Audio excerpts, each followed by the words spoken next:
Well, it's 4 p.m. on my end. I'm sure it's 2 p.m. in 2 p.m. Yeah. other times in other time zones. Uh, but of course, welcome in everyone. Happy Friday. Thank you all for joining. And as you know, in this webinar, Andrew will be talking about generative AI tools and game changing features. So, whether you're a professional photographer or a seasoned designer, or you're simply just curious about using AI in your work, Andrew will guide you in this way and showing us, everything, all of these tools that he uses.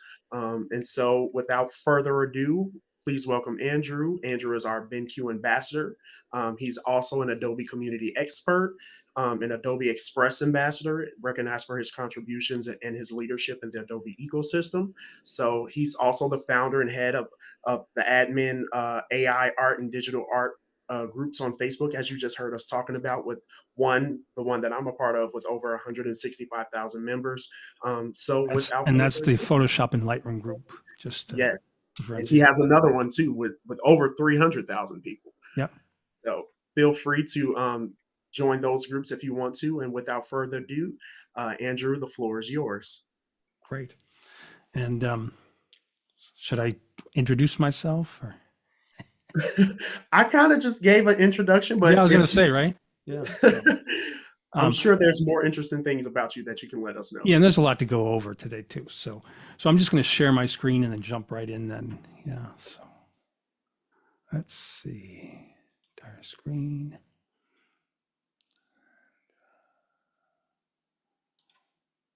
Share, allow, over. Okay, do you see a cat? Stephen? Yes, I can see it here on my end. Okay, great. Okay, so yes, here I am in Photoshop. I'm just moving the little zoom bar around. Okay, so here I am in Photoshop, and I decided, I've been working on different people images for a while, and I thought, everyone loves cats and dogs, so I have some cats and dog images today, as well as other things that come up that are related to the different generative AI features. So, just move this around. Sometimes the zoom bar is a little strange. Okay, so yeah, so starting with this image, and what I tend to do is I do have all my images open just for easy access. And people might say, well, why don't you use the tab layout in Photoshop? I just like kind of free form. And then what I do to focus is I just hit the F key. So once I'm in the F key, I have a neutral gray background to see color well, and it hides all the other open documents. Let me just hide this over there. Okay, so then with this image open, first thing I can do is I can just do a Command J to make a jump a layer, as you can see over here in the layers panel, layer 1. And then if I go over to the toolbar, if I go down to this section and I click or right click, you can either click the little triangle at the bottom right, or you can right click. You'll see there's a bunch of different options. So, they've had spot healing brush for a while, but I wanted to show you the remove tool, which is a nice AI tool. So if I choose the remove tool, as I go over, you'll see that it's a tiny brush. So if you use the left bracket, you go even smaller. If you use the right bracket, you can go larger. You can, of course, go up to the top options bar, top left, and choose different size there as well. I tend to like to use the bracket keys faster. So just right bracket a few times. So for this one, I wanted to get rid of that kind of blurred cat in the background first. So what you do is you just paint over what you want to get rid of. It doesn't have to be perfect, just has to kind of get the general area and area around. You'll see at the top, it's set to remove after each stroke. So that's the progress bar at the top, removing the area.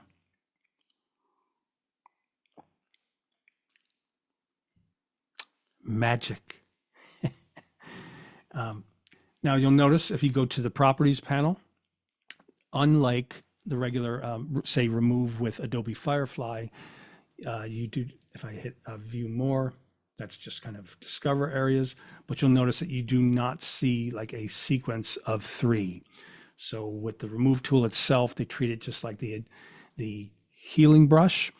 What you see is what you get. If you didn't like it, you could do a Command Z, go back. Um, but I'll show you another way. So that was before, that's after. Now with this cat in the middle, what I tend to do is choose the lasso tool, and I just make a loose selection around the cat. And so the thing that I'm curious about is how well it will rebuild the kind of like brick wall behind, as well as that rack that is on top of the car. So I'm hoping that it'll create with that rack that it'll be a steady horizontal line, that it won't be bumpy or off. And so after I make that simple selection, you'll see that there is a contextual taskbar at the bottom. It has a bunch of different features now. And then if you click the three dots, you can also hide that bar if you don't want to use it, and you can pin it. It's already kind of defaulting to pin the bar in a position. But in my case, I just want to choose Generative Fill. And then they ask you, what would you like to generate? So if you wanted to replace the cat with some other, like a dog or some other object, you would type that in there. Otherwise, you just hit generate. So you hit generate on the right. You see the progress bar on the right, and you'll see that the properties panel on the right side pops up, and you can see the progress in those three little squares. It's showing that there's going to be three variations. So it did a great job, and I'm very happy with the fact that that rack that is at the top, for tying skis or other packages, whatnot, is solid. It's not bumpy, but just out of curiosity, I can go over to the variations on the right in the properties up here, and I can click on the different ones. So that one got funky. So that one picked up some other information and placed it in. So I would consider that not successful. So once again, the first one, nice and clean at the top of the car and the rack. Second one added some weird kind of shape. And then the third one did a pretty good job too. So the top of the car and the rack is continuous, doesn't have any kind of cut up areas. So I have the first or the third I can choose from. And then you'll also notice in the taskbar at the bottom, it does say one of three. So you can click the right arrow, and it's the same thing. You can cycle through the variations. Maybe I'll keep that one, it's cleanest. So you can see that just by using the remove tool, you can get rid of one object, and then with the selection and then using a generative fill, you can remove an area. Now, just out of curiosity, so what I tend to do is, if I'm happy with the way that it's removed, I'll see that you'll see that there's the icons for a generative AI type of layer, generative fill it says, and it does have a built-in layer mask. So if I wanted to bring back some of that information from the original image, I can do so by painting. Otherwise, if I'm happy with it, I can just do a simple Command E on a Mac, Control E on a PC, and merge down. So it's just a solid layer. And then on that layer, if I'm curious, I can choose that lasso tool, which I'm already in, go over here and just make a general selection. And then when I go to that taskbar and click on Generative Fill, here's where I can say, like, I don't know, dog. So just dog, and then I hit generate, and then it's generating with three variations.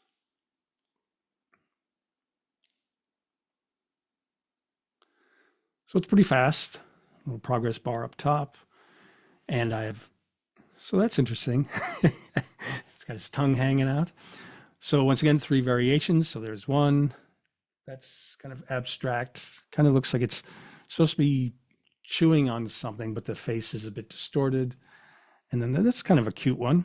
So it looks like it's just hanging out on the top of the car. This one's standing on the top. So these, the first and the third, I would say are successful. Pretty good. So I just choose the move tool, hit the F key a couple times, and I can go up. So then with this, once again, I'll just show you those options. So you do have spot healing. So if I choose spot healing and make the brush a bit bigger, I'm going to do a Command G first too, so I can see before and after. Um, okay, now be careful if I do the, um, well, it's doing it as I go, but it's kind of weird that the preview is dark like that. It kind of threw me off. I thought it was brushing with a color like black, but it's just, yeah. See, so it's not as successful. I've noticed that the spot healing brush has these kind of bits and pieces. So if I just simply go back to my history, go back to layer via copy, and then get out of that, and I choose the remove tool, hit F, so I'm just focusing on that image. I can just paint, and you get a nice kind of preview, this kind of pink overlay color, and I just follow the form. It can be a little loose around it. And then for the leash here, I don't need, well, it's already doing it because I let go of the brush. But for the leash, I would choose a smaller. Oh, it did a really good job. So you can see the path is following nicely, and it's also detailed in the front, which is great, and then goes into blur as the depth of field. So what I can do is I can just hit the left bracket, make my brush smaller, and then I can just paint the leash on the right. Just remember, don't let go or it will start doing the remove. So I just keep holding the brush down as I paint until I get to the end. And once I let go, then the removing area progress bar up top pops up. Pretty good, right? And so, yeah, with the remove tool, you don't get variations, just the solid kind of retouched out. So before, after, pretty nice. And then I could clean up little things too with the remove tool. So this kind of fall looking leaf doesn't really match the green. So I can select that area and then kind of blend it in with the rest of the green foliage. Yep, there we go. Any questions, Stephen? No? So far, not yet, but if any of the viewers have any questions, feel free to put it in the chat box and we'll answer them. Great. So then, I've pretty much shown the power of the remove tool and the generative fill, but I just wanted to try another image or two just to see what the challenge is. So in this case, I picked an image of a cat whose the fur color is very similar to this kind of brick wall that it's on top of, and especially where the tail blends in between areas of the broken up kind of brick or the wall. I want to see how good it will be with making it just a solid wall and not keeping any remnants of the cat. So, but before I do that, I want to I want to do something that I'm very curious about as I see this image. So I hit F, so I'm just in the image. Okay, so just in the image, I zoom in a little bit. I notice that it looks like another cat took a bite out of its ear. So before I do the bigger fix, I'm going to choose the lasso tool and I'm just going to select the top of its ear, go slightly around it. I'm going to hit, well, first I'm just going to hit generate and see if it knows to fill it in. But I'm very curious if it'll fix that.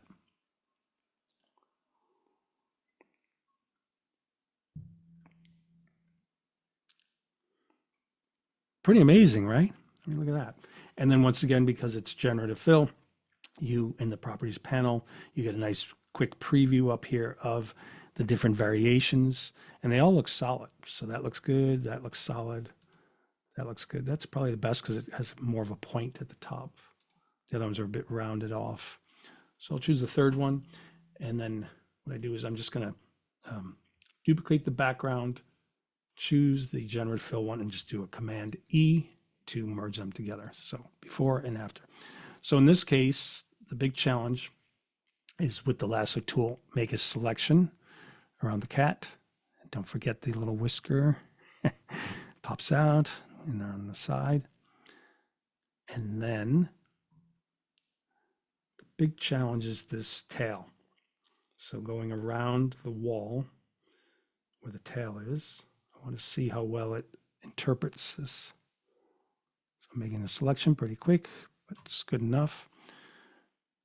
And then just holding the shift key, I can add to that selection where the top kind of whisker was. Okay, so it's a pretty good selection. And then I use Quick Mask as a way to just kind of see how good selections are in general. So if you're curious, if you hit Q, you can see where the selection is, how well it's done, if there's any areas that need more to it. And I just hit Q again. And then just to change that functionality, if you go down to the bottom of your toolbar, you'll see like a rectangle with a circle, dotted circle. If you double click that, that's where you can choose. I choose selected areas. And then depending on the image I'm working on for the preview, you can choose a color. So if you click here, red is fine with this, but if I was working on, say, a red car, I could change it to blue as the preview color. And I usually bring the opacity down to around where it is now, 42, 40%, so I can see through a little bit to make sure I'm getting the image. So just okay and okay. Okay, so now it's selected. So it's the same idea. I just hit Generative Fill and then hit Generate. And then progress bar up top with the 3 variations. Very curious to see what it does, especially with the tail area.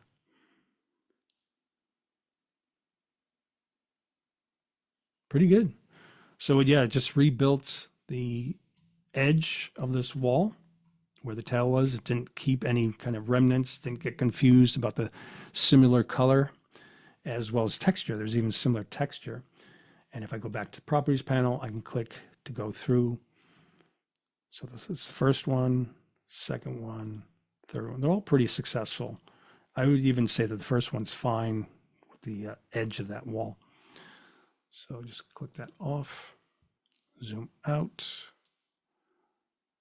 Okay, and then I just hit the F key a couple times. Okay, and then one last one. I just want to see what it'll do with the color. So if I make a quick selection, how well it will blend. There's a bit of a gradient up top too with the depth of field in the back. So I'm just gonna hit Generative Fill, Generate.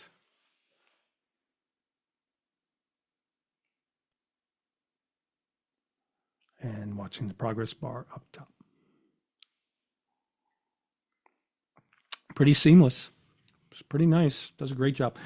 You know, it makes me kind of cry about the years ago when I had to do retouching where I had to rebuild stuff like this. So you'd have to either, you know, do very intricate clone stamp retouching, or you'd have to get stock imagery of, say, the flowers, or if I'm rebuilding like an arm of someone, I would have to do that kind of painstakingly. Now it takes what, 30 seconds for me to generate a new image from a selection. They're all pretty good. So there's that one, and that one. I kind of like this one because I see that there's some darker reds in the flowers, or kind of wilted flowers in the front. So it kind of matches it more for me, the middle one. So I just do that. Okay. So that's that. Okay. So then move these down. This one. So I'm just going to preview all my open images. Okay. So then there is a feature called Generative Expand. So Generative Expand, you can expand the image on each side or one side, just if you had to make it larger for print or a poster, or just wanted to kind of see what the image looks like, or if the image just feels like it's too vertical. So I hit F key. I think I don't necessarily even need to make a new layer, but I'm just going to make a new layer just in case. And then I just choose the crop tool. And then the key to this is once you use the crop tool, you see the bounding box around. But if you look up in the options bar up top, you'll notice that it says fill is background. So you want to click on that. And then it says generative expand or content aware fill. So if I choose generative expand, and then in this case, I do want to do both sides. On a Mac, I just hold the option key in the middle kind of tab area of that bounding box. And when I pull, it does both sides simultaneously. So say I want it to be more that size. And then what happens is it just kind of lets you know what the dimension preview is, but it's not doing it for you. So you just look up at the options bar and you'll notice that there is a check mark. So once I do that, then you'll see the generation happen.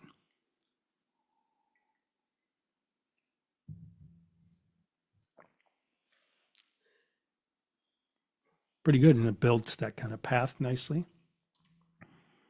That's Hey, nice. Andrew, we have a question in the chat. Okay. Lindsay Prince asks, how much RAM or RAM do you recommend and what processor are you using? Okay. So I'm using a Mac Studio. Um, the the kind of frustrating thing is I bought this Apple M1 Mac Studio computer, and then I think about a month later, the M2, the M2 with the faster processor came out. I was like, ugh, always updating so fast. So that was a little frustrating, but this has been a great computer. So I use a Apple M1 Max Studio, and I'm not sure if you can see here, but it's a 64 gigabytes is what I have. So if you're going to be doing like photo compositing, multi-layered imagery, digital art with multiple layers, I would suggest at least 32 gigabytes of memory. But nowadays, memory is pretty inexpensive. So I would go more towards 64 or like say 128. So hope that answers your question. Okay, we also have a question from Tracy Holt. Okay. She asks, is the resolution lower in the generated portion of the expand? I think that used to be an issue, but well, and that is a good point. So what happens is with the generative expand, if I turn off or even go back to well, you still can see the gray on the sides, but if I zoom into the original image, you'll see that this path is pretty sharp with the detail of kind of like the stone and the bits of grass. And then when I turn on the generative expand layer, you do see automatically that yes, it is kind of blurred out. So that is just an issue that Adobe needs to work on. That you know it does a great job at matching. Like the fence is connected, and then if I go to the properties, you'll see that they even give you a variation where the fence is turning around the bend, and then there's another variation. But that was a good point. Is that if you zoom in, it's just not up to par in terms of quality. So I think that is something that they're working on. But yeah, it goes from sharp original image to this kind of blurred image. So, yep, good point. Okay. But yeah, I just wanted to pretty much just show, what that AI feature is, that technology.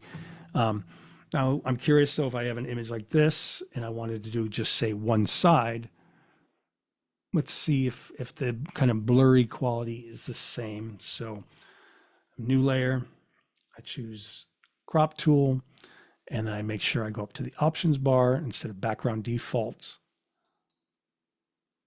Um, I choose generative expand, which is weird because I just used it. So I thought it would be kind of sticky and stay to generative expand, but it didn't. So that's why it's always good to double check your options bar whenever you choose any tool. So it's now the fill will be generative expand. And now I'm just going to pull to the right side a bit. And then you still have to click the check mark up top, and then it's generating. And then we'll see. Now, the fact that the front area, this kind of depth of field, the front area is the blurred area, and then the focus is on this house. So it looks like it might have done a better job because it could naturally blur that area. And so the areas in the middle are not so bad. You know, I don't think it's as bad as when I did both sides. So it's sort of like the fact that it has a blurred area made it so that it was progressive. So, any other questions? I actually have a question. Okay, So with the updates, what would you say are the most significant improvements with Adobe's AI over the past like year or two? sure. So let's see if I go back to this image.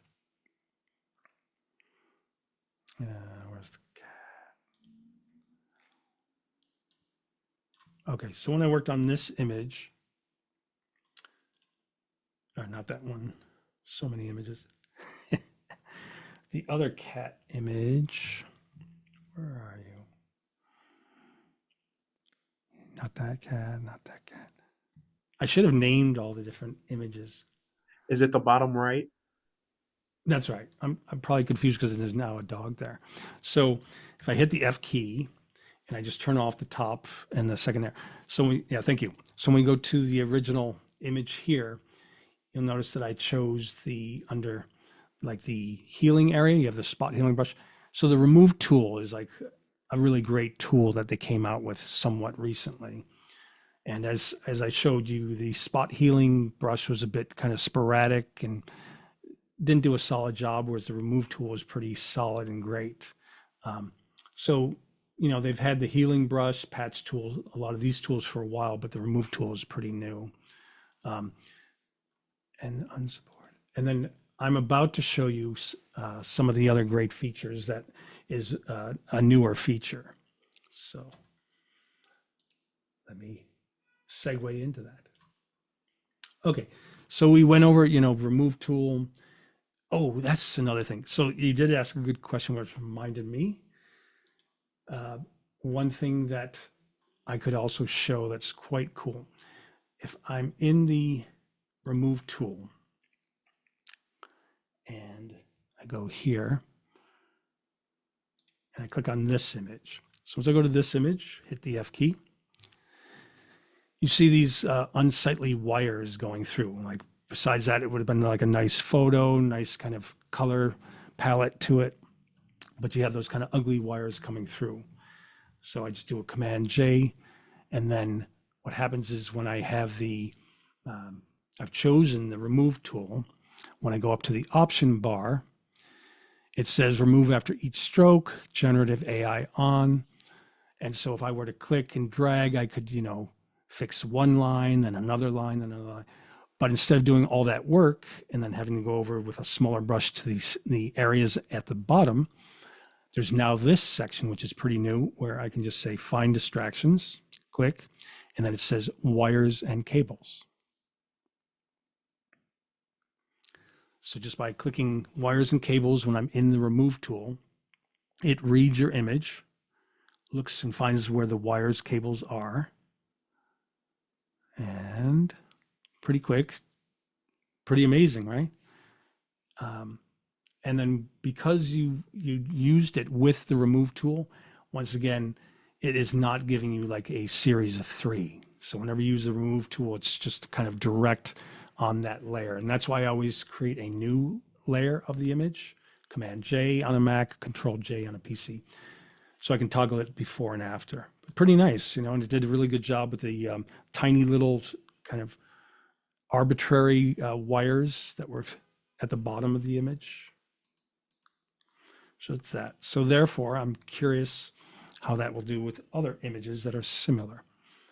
So, and then I have kind of a sarcastic image I want to try. So, We also have two more questions in the chat. okay. We have one from Tom Myrick. He said, "This works really well, but I'm having problems with the ethical considerations.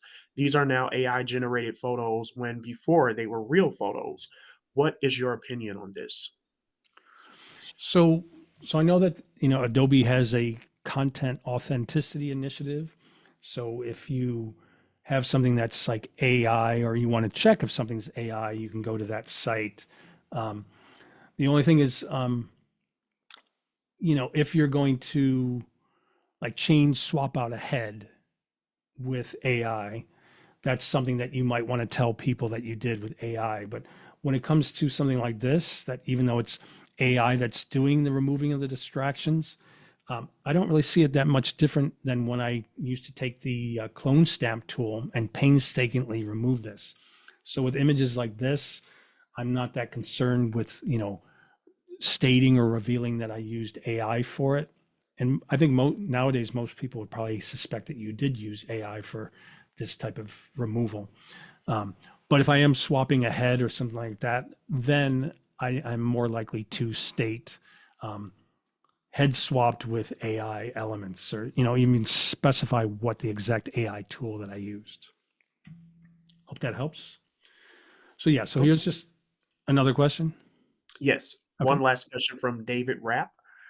He says, seeing as a raw image contains more original data compared to a JPEG slash PNG, does it really make any difference in the results? Well, that's kind of more of a an image quality question where, say, I was going to, well, I'll just show it. So, say I was going to do tonal and color correction, and this is originally, if I go to Window, you can see all the open images I have. And so, yes, of course, this is a JPEG. But if it was a raw file, I would either bring it into the camera raw filter, and I'll go there now in Photoshop, or I would use Lightroom. And then when I go into, as an example, and it's the same processing engine here in Camera Raw as it is in, say, Lightroom Classic. But say I were to go in and, make this a little bit warmer and then tweak the lighting. So I were to tweak the lighting and things like this. So I open up the exposure, the contrast, pull back the highlights, bump up the whites, and I can see it before and after at the bottom. If I do something like this and I hit OK, I go back to Photoshop. It's pretty much etched into my image. And so if I do other things like removing the wires and then save it, that's it. But if I had, like, if it was a raw file that I was working on in Camera Raw, or more likely in Lightroom Classic, then it would treat it as kind of like metadata, that it just kind of builds that information and it's non-destructive. So I would be able to go back like in a week or a month's time and say, "Ooh, you maybe I opened up the exposure too much," and I could bring it down, and that would be part of like the image that's in Lightroom.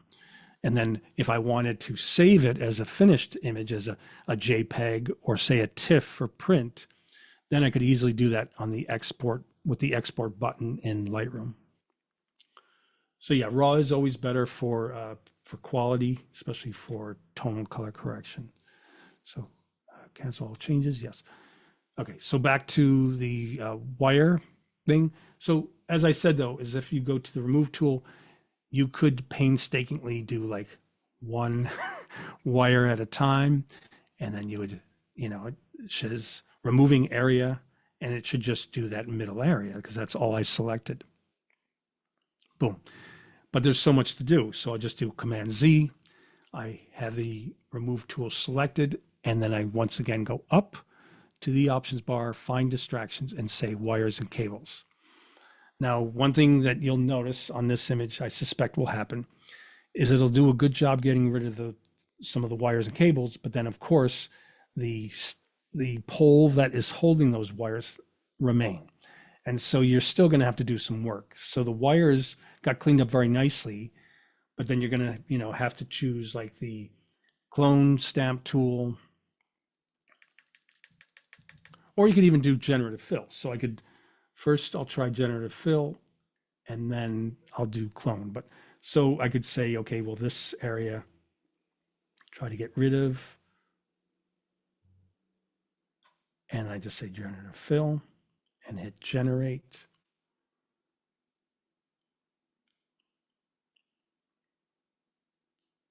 I mean, when in doubt, you can always try generative fill.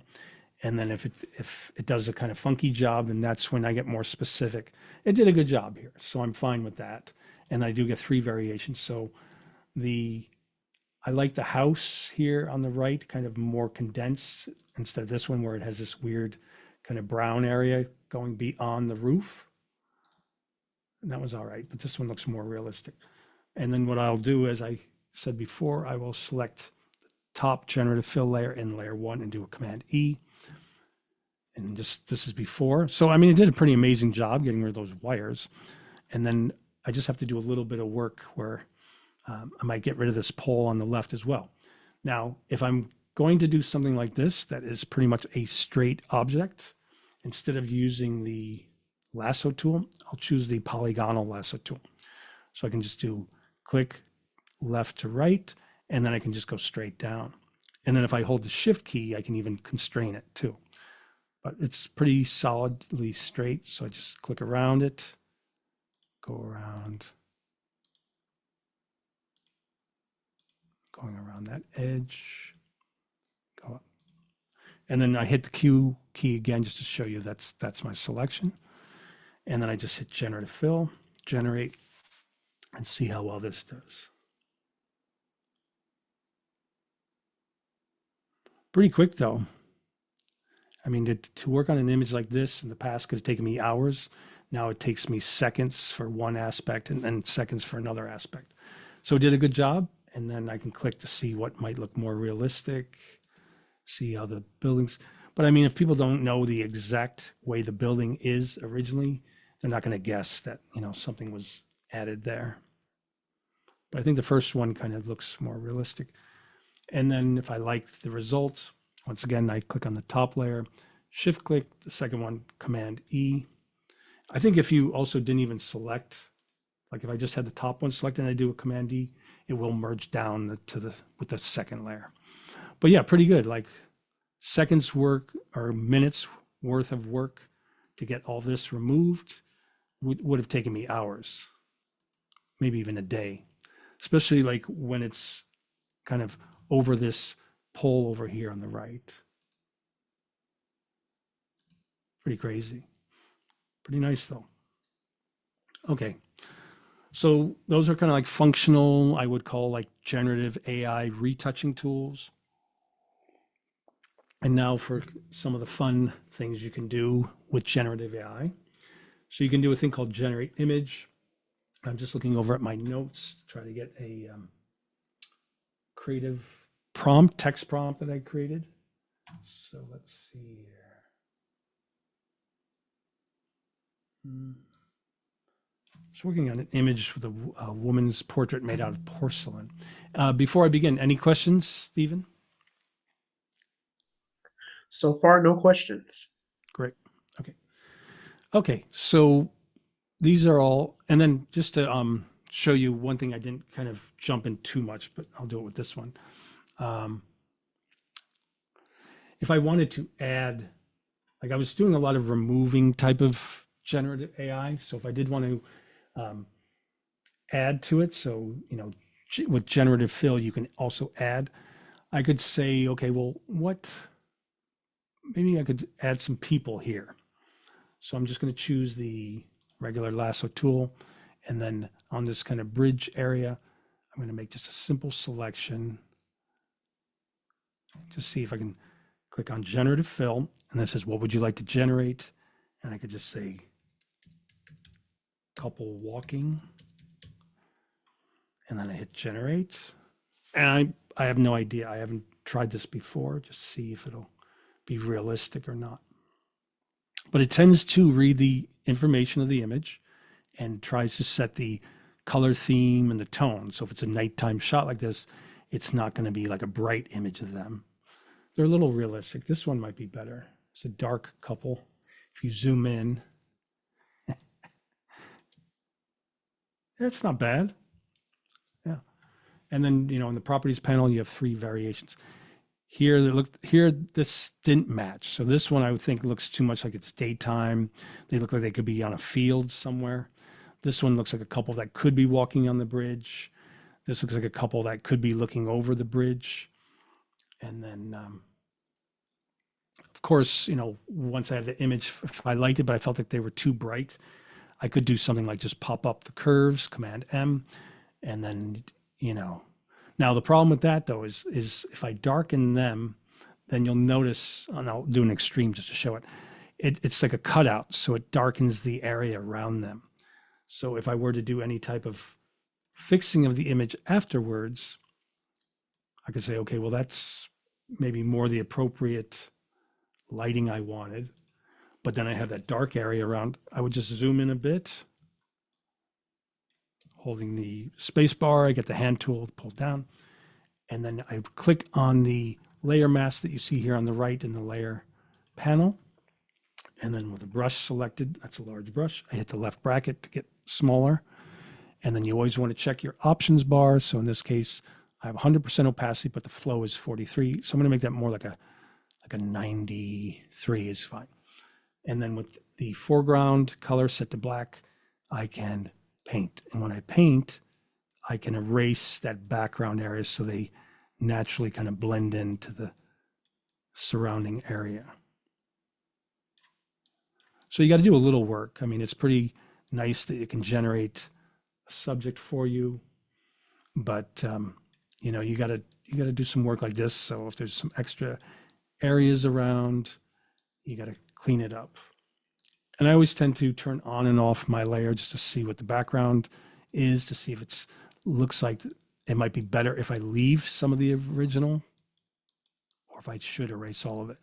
But for most part, I erase most of that background area so they kind of blend in with the background a little bit. I might have to hit the left bracket to make a smaller brush. Make sure it's not too, there's kind of dark shadow around. It kind of blends it. And then, of course, when you zoom out, no one's going to see the details. But now it looks like, it kind of matches up more. So that's, using generative fill to add an element. Okay.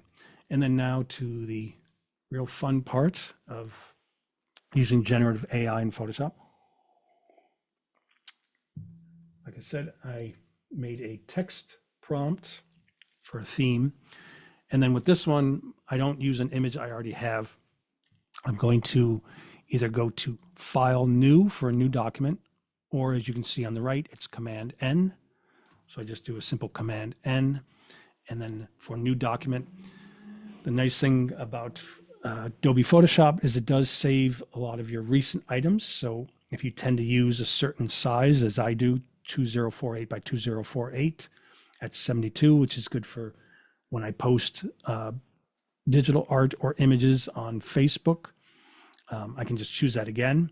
If I'm creating a banner for, say, YouTube or a live event I'm doing, here is a 1280 by 720. You can also do saved. So as you can see here, here's my 2048 by 2048. And then also the banner. I even titled it banner. So that's a larger one, 640 by 856, but it's in the same kind of proportions. So in this case, I just want this one. And I'm just going to say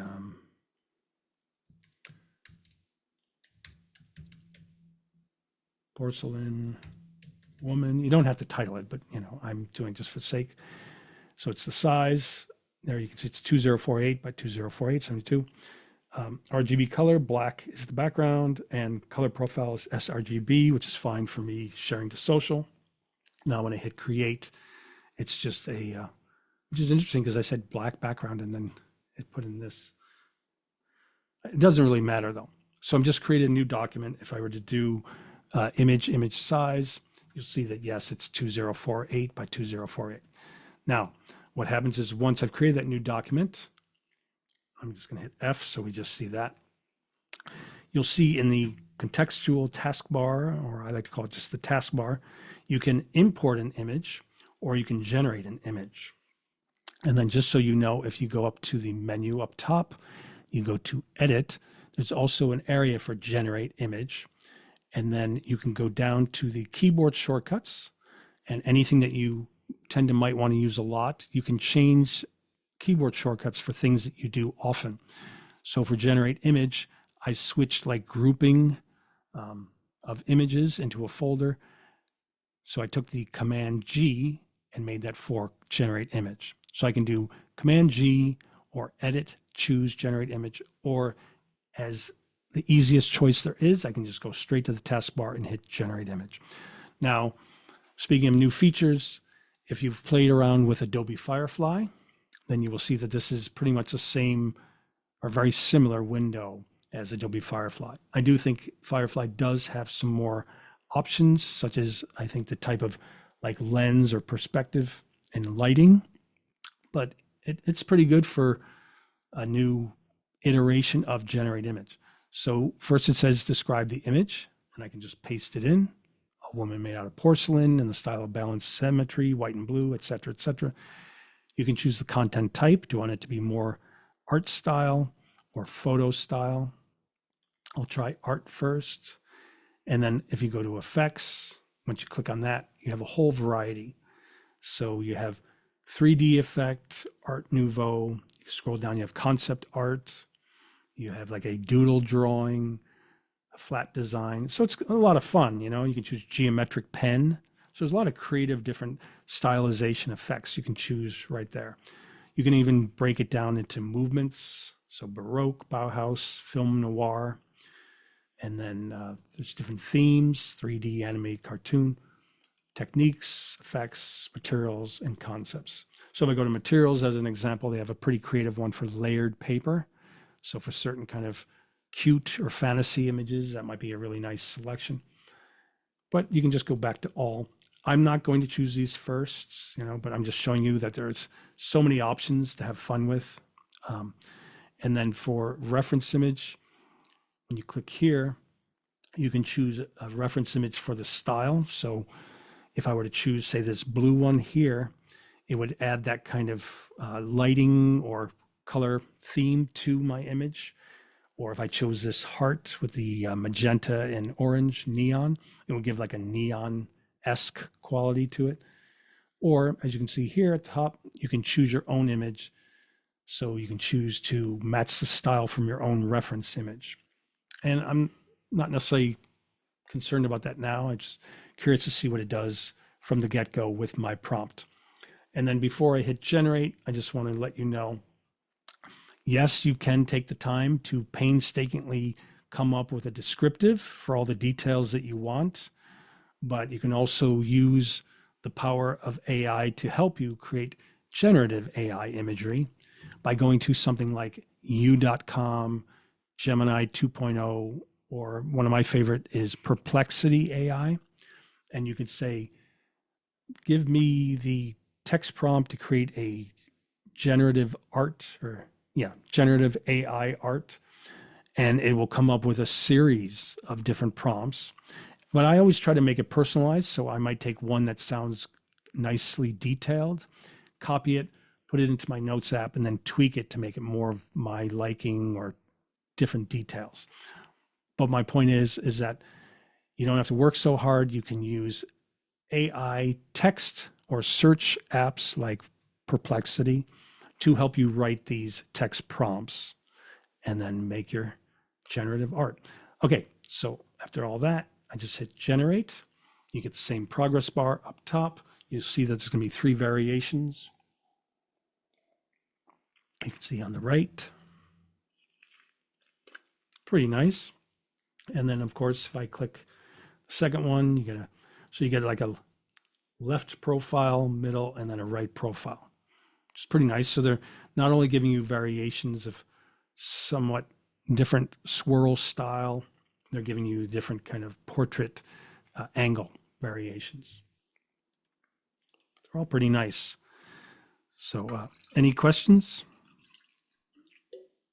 Yes, we have a follow-up question from David Rapp. I think this was on the last image you did with the couple on the bridge, Okay. but he asks, preventing the shadow behind the AI generated images within a selection is this something Adobe will eventually fix? I think people they're aware of it. So what it is like when you make a selection, um, and you say generative fill and fill with, in that case, it was like walking couple. And I didn't even have to say at night. It knew that it was a nighttime scene. It always does tend to have that extra area around it because it's sampling an area around it to make sure it matches. So it'll never be like, as an example, if I had just a blue pattern and then I made a selection and said, okay, give me a porcelain woman, it would never just give me a solid porcelain woman like this one here. It would always have some, let me just do it.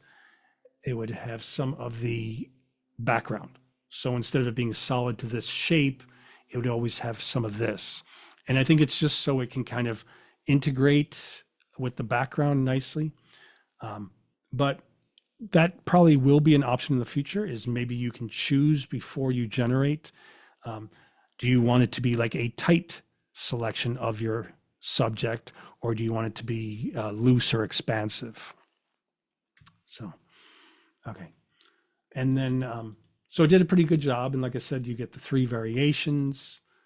And then What I tend to do is if I like the variations, I might go ahead and then save this as a PSD before I flatten it, because if I flatten it, then I would lose the other variations. So I'd save a layered Photoshop file, and then for me, I have a bunch of actions already set up, so I can just say duplicate, and then that kind of strangely worded duplicate merge layers only is its way of saying flattened. So I can flatten the duplicate, and then there's that solid one. And then I'm curious to see before and after. So what I tend to do is when I generate an image in Photoshop using that, generate image option, what I tend to like to do is I'm never kind of happy with just the image, even if it's successful. And what I will do is I will go back up to, well, first what I'll do is if the image, you do just define how big you want that image to be. So I did say 2048 by 2048, but if I made a mistake and it was like 1780 by 1780, one thing that I do have that I've purchased that I'm a fan of is if I go to my actions, you'll see that the second one down is Topaz Photo AI. And that's just a really great tool to be able to upscale an image. And a lot of times what happens is when I'm creating digital art like this, it'll bring back more detail. So it'll take some of the blurry areas and really sharpen them nicely. So it's a wonderful tool. In this case, the size that it is now is the size I want it to be, but I do want to edit it. So I'll go up to Filter, Camera Raw. And then one thing just to know, if you've been working on images and you go up to Filter and you see that there's Camera Raw filter up top, you don't want to choose that. What that means is these are two things that I've worked on recently. So if I choose Camera Raw filter, it would just apply the last settings I used in the Camera Raw filter onto this image. I don't want to do that. I want to go into Camera Raw filter down here in the middle. Once I do that, I go into the panel and I can choose my own options. So I tend to do a Command minus to zoom out just a little bit, go over to the basic panel, and then under color, I decide if I want to give it a punch to make it a little bit more blue, or do I want to warm it up? So in this case, a little bit more cool or blue. And then vibrance, I'll move that to the right to just see how much it does. And I tend to focus more on vibrance and saturation. With saturation, it tends to be heavy hitting. In this case, it's not too bad. It's a little bit bright here, but certain images, saturation will really kind of overdo very quick. And the name of the game with all of these sliders is subtlety. But do know, of course, if you go to the far right, you're not stuck there. You can either just pull it back, or if you double click the tab, it goes back to the default of 0. But I tend to, focus on vibrance. And then for light, that's where I can do my tonal correction. So I can open it up a little bit. And that kind of hits hard. So exposure, a simple slide, I'm already at 0.20. So just be aware of that, all of a sudden you're at like 0.55. So, just watch how fast it changes. So 0.20 might bump up the contrast, and then some of the shadow on the cheeks, I might bring back by moving the highlights negative. So if I'm using negative, it brings it back. But I like the contrast of the brights, so I'll bump the whites to the right, like a +10. And then at the bottom middle right, if I click on this icon, you can toggle the before and after. So it's pretty warm, maybe too yellow. And now it's a bit more contrast, a bit vibrance of the blues, and has a more of a porcelain quality and less of that kind of yellowish quality. And then under effects, I will go to texture and just slightly go to the right to bring some sharpening to the details. Though I was watching some videos on YouTube recently where they're talking about, the fact that sharpening in programs like Photoshop, you're really just bumping up where there's a light area next to a darker area. It's not as if it's going in and truly sharpening. It's just bumping up the contrast of those two areas. So I was practicing with also seeing about getting the effect of sharpening by just also tweaking more of the curve. But it will change the tonal range. So you have to be kind of sensitive of what, you want to focus on. But already, if I bump up the highlights there, bring down the midtones a little bit, it kind of feels or looks that it's a little bit sharper. But I'm not too concerned with texture. I'm not a big fan of clarity. Clarity tends to overdo and can get grungy real quick. So I tend to use just a little bit of texture. And then dehaze would be only if the image has a kind of um, hazed out or foggy area.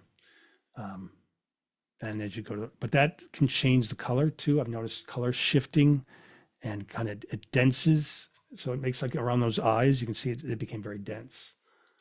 So, um, and then, after I do something like the texture, that's plus 13, I'm not sure if I really need to do sharpening, but I could do sharpening. And the one trick I've always loved with Camera Raw and Lightroom is if you bump up the sharpening to, as an example, 29, 30%, and you want it to isolate on just the detailed areas. On a Mac, you hold on Option. On a PC, you hold Alt. And as you move the masking slider, it starts off with white. That means everything's being sharpened. But while you hold the Option key on a Mac, as you pull it, only the white areas are being sharpened, the black areas are being protected. So the smoother areas stay smooth, the detail areas get sharpened. So it's a nice kind of focused way of sharpening.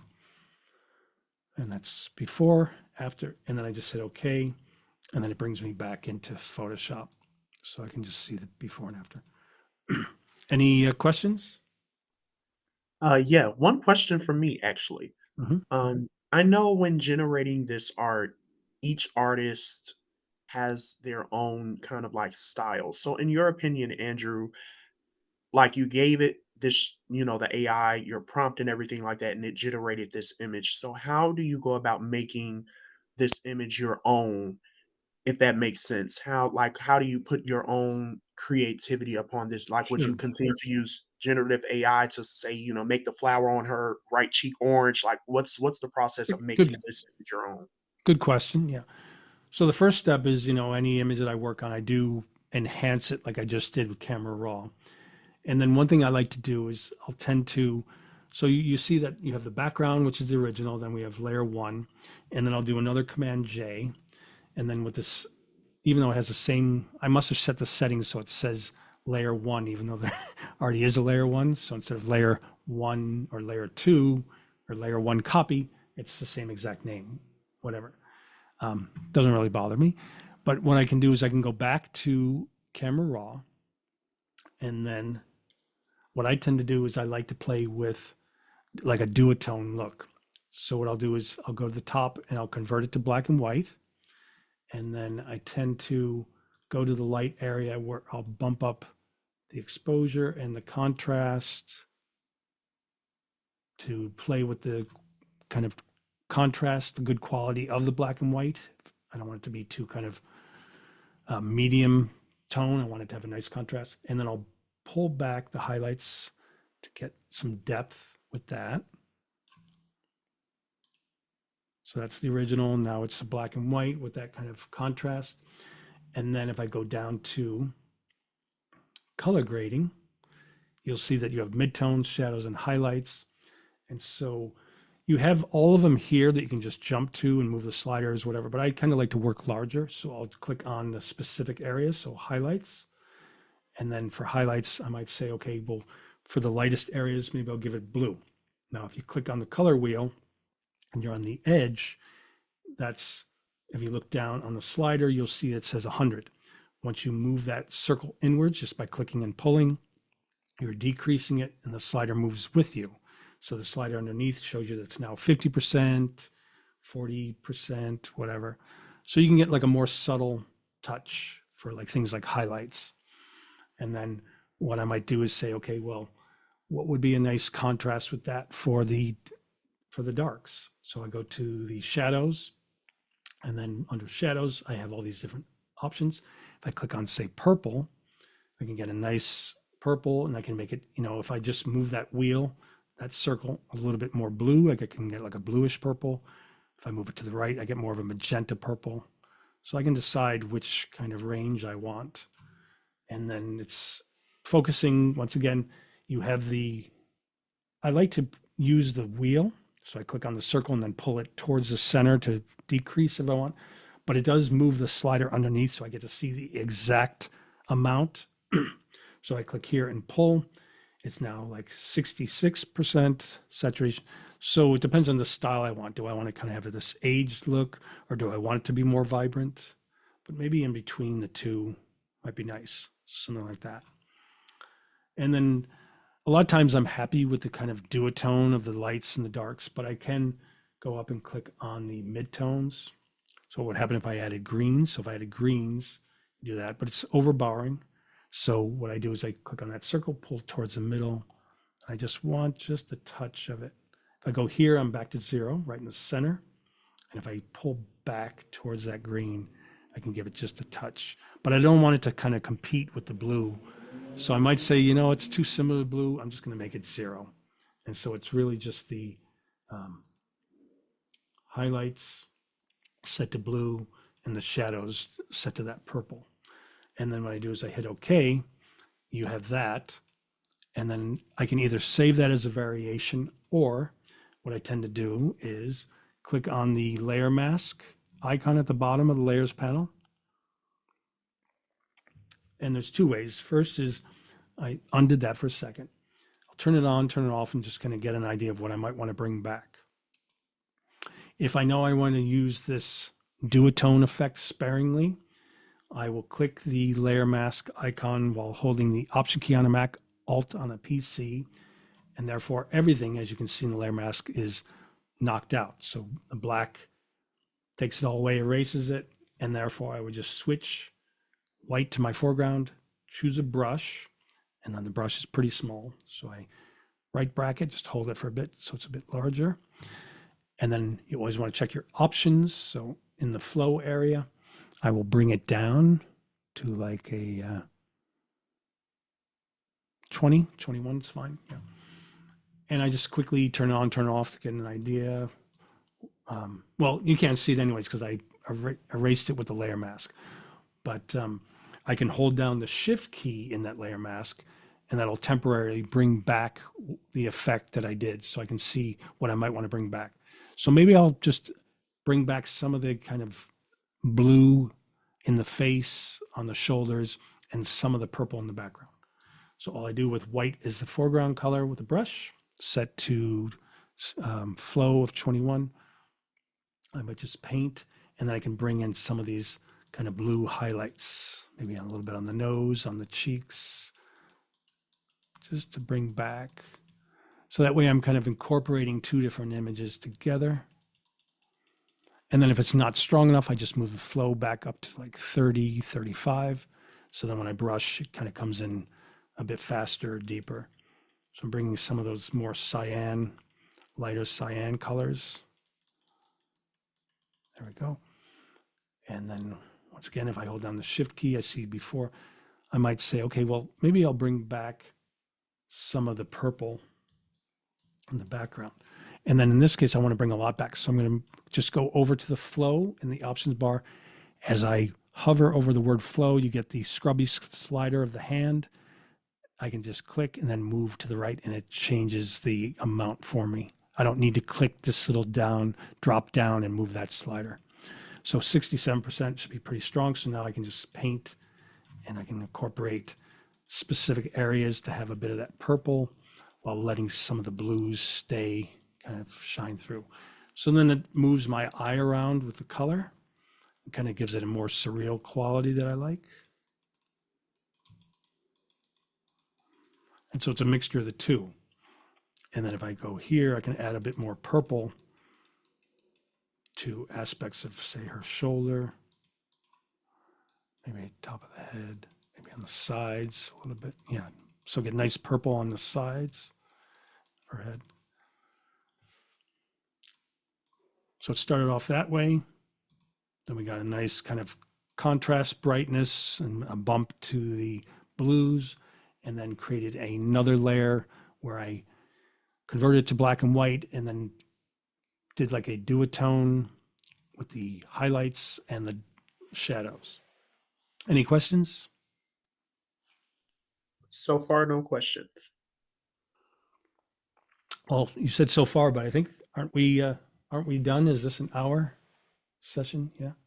I budgeted for an hour and a half just in case you wanted to Sure. show any other things. Well, I can work on some other images too, which would be fun. Of course. And then if there's any more questions, feel free, everybody. But so yeah, so the fun thing is with this is I can just do a new Command N, custom shape, and then let's call this tropical.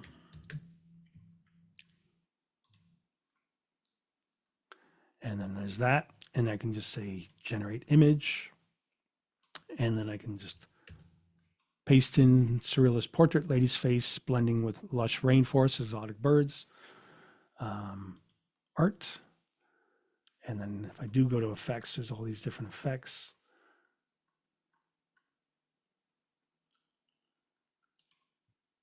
Now I am curious what it'll do if I go to materials under effects and choose layered paper this time.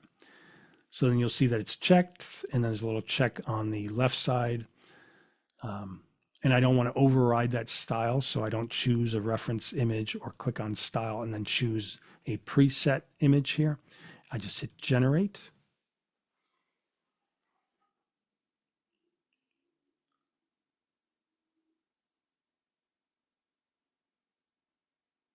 That's pretty nice. So it's got the nice kind of paper cutout style. It's balanced nicely with the tropical birds, toucan. And then, of course, you get the 3 variations. That's kind of nice too. So as I said, to make sure that you don't lose this, what I would do is when you create an image like this and there's 3 variations you like, I would do the command save and then tropical, I'll just call it tropical portrait. And then I'm just saving it into my presentation folder. So then I could still do duplicate, get rid of the word copy, check duplicate merge layers only, which is their way of saying flatten. And then I do a command J. And then it's the same concept. So now if I know that I'm going to do a creative effect, I can do both. I can go to camera raw filter to do first the first color. So I'm going to make it either more blue or warmer. I like warm in this case. And then vibrance, move that to the right. And then for light, I'm going to give it some contrast by upping the exposure and the contrast, pulling the highlights back a little bit, and then bumping the whites. So you can see before and after, it's kind of a little bit monotone. And then here, it's got a nice contrast to it, nice vibrance. I can go to effects and get a little sharpening. And then while I'm here, do know that you would be doing this directly to this one layer, but I could also go to color grading, and you have the option of, excuse me, you have the option of going to the different midtones, shadows, or highlights, or you can go global. So if I go global, which is the right icon, I can give it an overall color. So if I do this, it's got an overall green, and of course I can choose the intensity of that. And then I can just move that around the wheel. So I could give it more of a blue or a purple, magenta, and then moving into reds and oranges. Orange is kind of nice, but a little strong. So I tend to not, I mean, I have that option, but I tend to not do it on the image. I like to just do my tonal correction on one layer, then do another copy. I might have to change that under here, the for the naming. Well, there's rename layer, but it's panel options. Yeah, so you could do like add copy to copy layers and groups. If I didn't want that to just have the same name. It doesn't really bother me though. Okay, but I made another duplicate of that one layer. So then I could go back. And once again, if you go to filter, do not choose the camera raw filter option at the top, or it just reapplies your last settings. you go down to the one in the middle.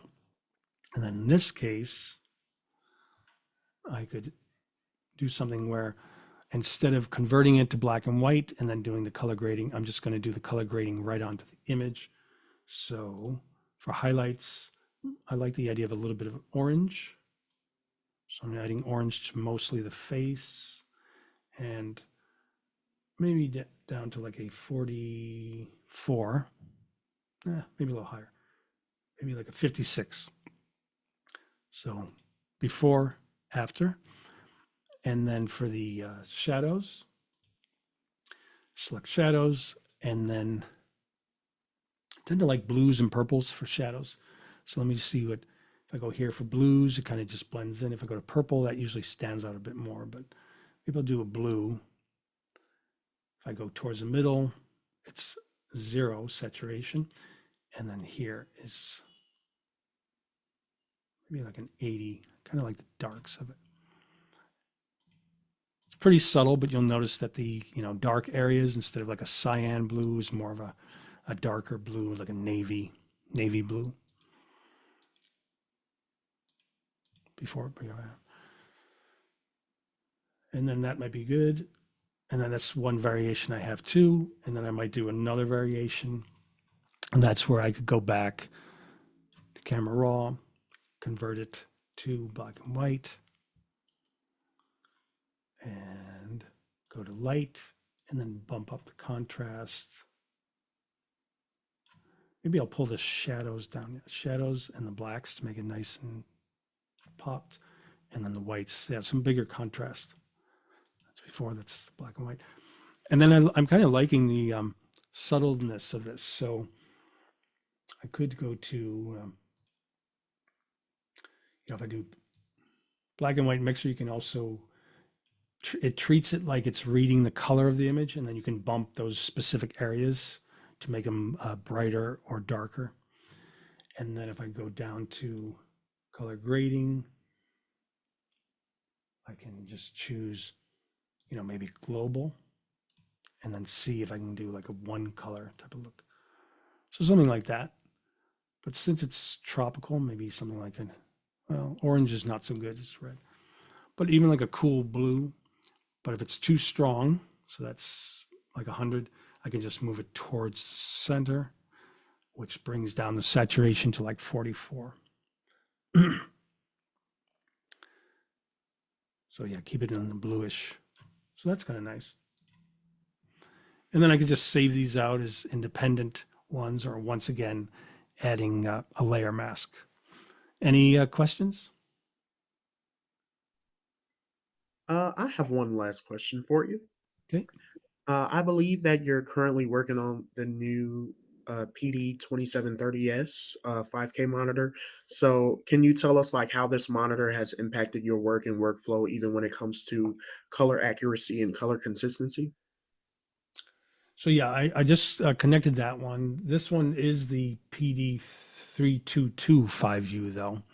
Um, this nice 32-inch one, which I love the dark blacks, and just the color is great. But yeah, the PD 2730S is also wonderful, and I believe it's a 5K, right? It's a 5K monitor.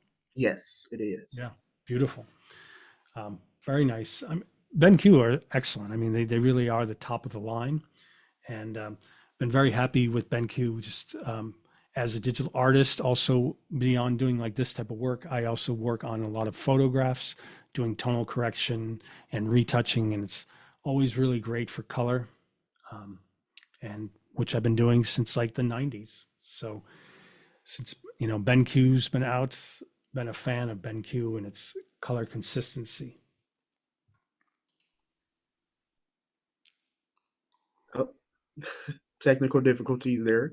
But thank you so much, Andrew, for taking the time out to just, show us your workflow and everything that you are able to create with generative AI in Adobe. And it was great learning from you.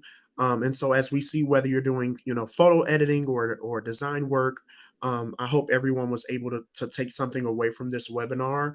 And for those of you who want to reference this webinar in the future, it will also be uploaded to the BenQ AccuColor YouTube page, and it will also be sent out to you all in your email. So again, thank you all for tuning in, and I hope everyone enjoys your Friday afternoon or evening.